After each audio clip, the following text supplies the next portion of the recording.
संभल में प्रेमी ने ही अपनी प्रेमिका को दो दोस्तों के साथ मिलकर गला घोंटकर उतारा मौत के घाट। फेसबुक पर दोस्ती के बाद युवती हुई युवक संग फरार। युवती युवक से शादी का बना रही थी दबाव। युवक ने इस बात से नाराज होकर युवती को उतारा मौत के घाट। युवक ने दो दोस्तों के साथ मिलकर षड्यंत्र बनाकर युवती का गला दबाया, फिर पेड़ की टहनी पर लटकाया। युवती के पैर जमीन पर टिके होने से पुलिस का हुआ शक और पकड़ाया गया आरोपी। जोनाबाई थाना क्षेत्र में गुमशुदगी दर्ज होने के बाद हुई थी युवती की मौत। जनपद संभल के थाना जोनाबाई में 1 जून के लिए झाऊ सिंह ने अपनी बेटी की गुमशुदगी की रिपोर्ट दर्ज कराई। पुलिस को सूचना मिली कि सैजना गांव के पास एक युवती का शव पेड़ पर लटका हुआ है।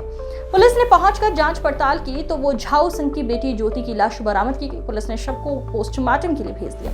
पुलिस को पहले से ही शक था कि इस लड़की को मारा गया है, लेकिन पोस्टमार्टम के बाद पुख्ता सबूत पुलिस को मिले कि इस लाश को लगभग 2 दिन पूर्व मारा गया था और लाकर के यहाँ पर टांग दिया गया।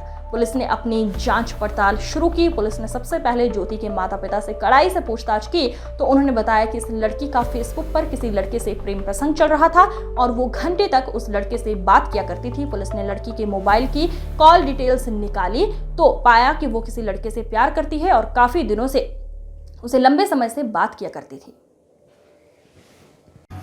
दिनांक 3 जून 2025 को एक सूचना हमें प्राप्त हुई थी कि एक युवती की बॉडी पेड़ से लटकी हुई है ग्राम सैजना मुस्लिम, जो कि थाना गुन्नौर में आता है। इस सूचना पे तत्काल स्थानीय police SOG team field unit मौके पे पहुंचे थे और उस युवती की पहचान ज्योति के रूप में हुई थी, जो कि झाऊ सिंह की पुत्री है। झाऊ सिंह द्वारा थाना जोनाबाई पे 1 जून को एक गुमशुदगी की रिपोर्ट दर्ज कराई गई थी कि उनकी बेटी कहीं चली गई हो, उसको ढूंढने का प्रयास किया जाए।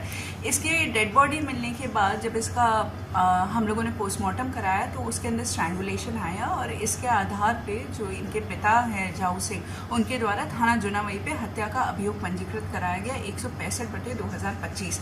ये नामजद मुकदमा था नीटू के खिलाफ, जिसके साथ लड़की गई थी।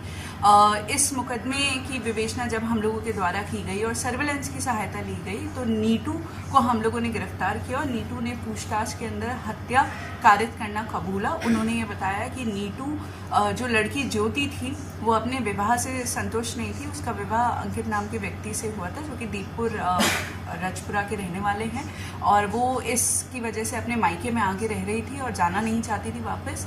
फेसबुक के माध्यम से उसकी दोस्ती नीटू से हुई, दोनों में प्रेम आगे बढ़ गया। 30-31 तारीख को मई को इनके पिताजी द्वारा मृतका को मारा पीटा गया था, तो ये नीटू के साथ गुड़गांव चली गई थी। वापस आने के बाद इसने शादी का दबाव नीटू पे बनाया।